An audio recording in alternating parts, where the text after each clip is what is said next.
Dalam cuaca dingin yang ekstrim, seorang bayi ternyata ditinggalkan di pinggir jalan. Melihat penampilannya, pria itu menduga ini pasti anak dari keluarga kaya. Jadi dia membawanya kembali, menyerahkannya kepada istrinya untuk dirawat, menunggu anggota keluarganya yang kaya datang. Saat itu, mereka bisa memeras sejumlah besar uang.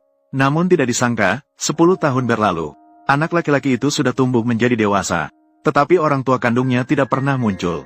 Selama 10 tahun kebersamaan ini, ibu angkatnya juga tidak pernah membicarakan asal-usulnya. Bukan hanya memberinya nama Lahem, tapi juga merawatnya dengan hati-hati seperti anaknya sendiri. Membuatnya memiliki masa kecil yang bahagia. Namun, sebuah kejadian tak terduga dengan cepat memecahkan kehidupan tenang antara ibu dan anak. Suatu hari, ibu angkatnya menerima surat dari suaminya, yang mengatakan bahwa dia secara tidak sengaja patah kaki saat bekerja di luar kota. Dia perlu mengirimkan 400 franc untuk biaya medisnya. Namun, ibu angkatnya menghitung semua tabungan di rumah. Namun, itu masih jauh dari cukup untuk biaya yang dibutuhkan suaminya. Dalam keputusasaan, dia hanya bisa menjual sapi di rumah kepada tetangga. Sapi ini adalah satu-satunya teman bermain Remy. Dia sangat enggan melepasnya. Bahkan setiap malam, setelah tetangga tertidur, dia akan diam-diam berlari ke kandang sapi tetangga. Lalu, sekali lagi mencuri cambuk pemeras susu mereka, untuk menghindari temannya terluka lagi. Setiap kali dia melihat ada luka baru di tubuh sapi, dia akan menyanyikan lagu kesukaan mereka, untuk menenangkan perasaan temannya. Namun, yang Remy tidak tahu adalah, momen saat dia menyanyi hari ini, tepatnya dilihat oleh seorang pengembara tua di sebelah. Dia bersembunyi di belakang Remy dan mendengarkan dengan lama. Ketika Remy menyadarinya, dia langsung terkejut dan segera berlari pulang mencari ibunya. Dan setibanya di rumah, dia baru menyadari bahwa ayah angkatnya yang terluka ternyata juga kembali. Namun ayah angkatnya setelah melihat Remy, justru bersikap tidak begitu ramah, karena selama ini dia bekerja di luar daerah, dan tidak tahu bahwa istrinya masih merawat anak ini. Tidak heran setiap tahun uang yang dikirim ke rumah masih belum cukup untuk mengumpulkan biaya medis 400 franc itu. Mengenai hal ini, ayah angkatnya sangat marah, bahkan ingin mengirim Remy ke panti asuhan. Namun ibu angkatnya tidak mau melepaskan ikatan emosional selama 10 tahun ini. Dia bersikeras untuk mempertahankan Remy.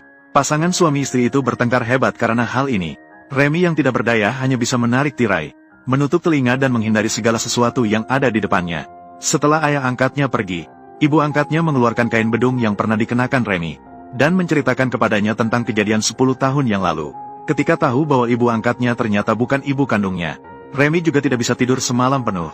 Namun, pada pagi hari berikutnya, ibu tersenyum dan memberitahu Remy bahwa ayah akhirnya setuju untuk tidak mengirimnya ke panti asuhan. Dan dia juga akan melaporkan situasi ini kepada Seth. Mungkin juga akan mendapatkan beberapa dana bantuan. Mendengar kabar ini, Remy sangat senang. Setelah gaul pada ibunya, ia pun mengikuti ayah angkatnya menuju kota. Namun, yang tidak pernah terbayangkan, setelah sampai di depan pintu Seth, ayah angkatnya sama sekali tidak berniat untuk masuk. Dia mengaku kepada Remy bahwa dia hanya mencari alasan untuk menipu mereka berdua, agar lebih mudah untuk mengirim Remy ke panti asuhan. Sambil berkata demikian, dia berencana untuk menyeret Remy secara paksa. Dalam keadaan terdesak, Remy hanya bisa mendorong ayah angkatnya menjauh. Lalu ia cepat-cepat melarikan diri dari sini. Ia bersembunyi di bawah meja sebuah restoran kecil. Ia mengira dengan cara ini bisa terlepas dari ayah angkatnya. Namun, tidak disangka, dalam sekejap, ayah angkat Remy sudah mengelilingi tempat ini dengan sekelompok warga desa. Langsung membuat Remy tidak bisa melarikan diri. Namun, pada saat itu, seorang lelaki tua di sebelahnya tidak bisa menahan diri untuk berbicara. Dia adalah orang tua yang mendengarkan Remy bernyanyi di kandang sapi semalam, yang mencuri dengar Remy menyanyi. Dia sangat penasaran, apa yang sebenarnya salah dengan anak ini, sehingga perlu melibatkan begitu banyak orang untuk menangkapnya. Setelah memahami urutan kejadian dari ayah angkatnya, dia segera meletakkan 3 koin perak di atas meja, sebagai tanda niat untuk mengontrak Remy dengan harga $30 per tahun. Karena dia berkeliling Eropa selama bertahun-tahun dan menghidupi dirinya dengan pertunjukan. Dia kebetulan membutuhkan seseorang untuk membantunya. Ayah angkatnya yang serakah mendengar tentang kesempatan ini, segera setuju tanpa ragu, dan melihat dirinya diperlakukan seperti barang yang diperdagangkan. Remy tidak bisa berbuat apa-apa, hanya bisa membiarkan orang tua itu membawanya pergi. Saat melewati depan rumah, ibu angkat mendengar teriakan Remy. Dia berusaha keras untuk berlari mendekat dan menyelamatkan Remy. Namun, dia dihentikan oleh suaminya yang baru pulang. Tubuhnya yang lemah sama sekali tidak mampu melawan suaminya. Dia hanya bisa melihat putranya yang telah dibesarkan selama 10 tahun dibawa pergi. Namun, pada malam pertama mereka bersama, Remy mulai merencanakan untuk melarikan diri. Dia menunggu hingga sang lelaki tua tertidur. Kemudian dia diam-diam membuka ikat yang mengikat tangannya.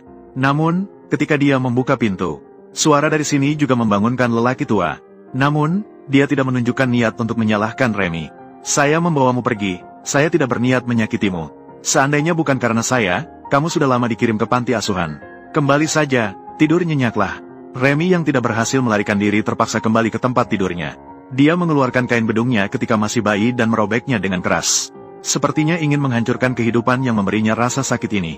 Dan pada saat itu, anjing besar hitam milik orang tua itu tiba-tiba muncul di depannya, dan menjilati pipinya dengan lidahnya, seolah-olah memberikan sedikit penghiburan untuk anak yang bingung ini. Ini membuat wajah Remy akhirnya menampilkan senyuman yang sudah lama tidak terlihat.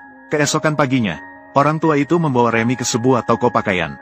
Ia bahkan menghabiskan semua tabungannya untuk membeli pakaian baru dan sepatu baru untuknya. Remy merasa sedikit bingung. Ia bertanya kepada orang tua itu mengapa ia berbuat baik kepadanya.